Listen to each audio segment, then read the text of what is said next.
தென்னாடுடைய சிவனை போற்றி தென்னாட்டவர்க்கும் இறைவா போற்றி தென்னாடுடைய சிவனை போற்றி தென்னாட்டவர்க்கும் இறைவா போற்றி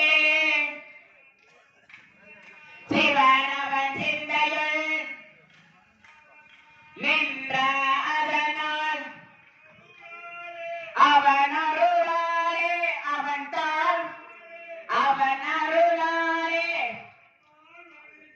அவன் தான் வணங்கி சிந்தை மகிழ சிவபுராண தன்னை விந்தை விழுந்ததும் சிந்தை விழுந்ததும் ஓய உன் பையன் கண்ணுதலான கருணை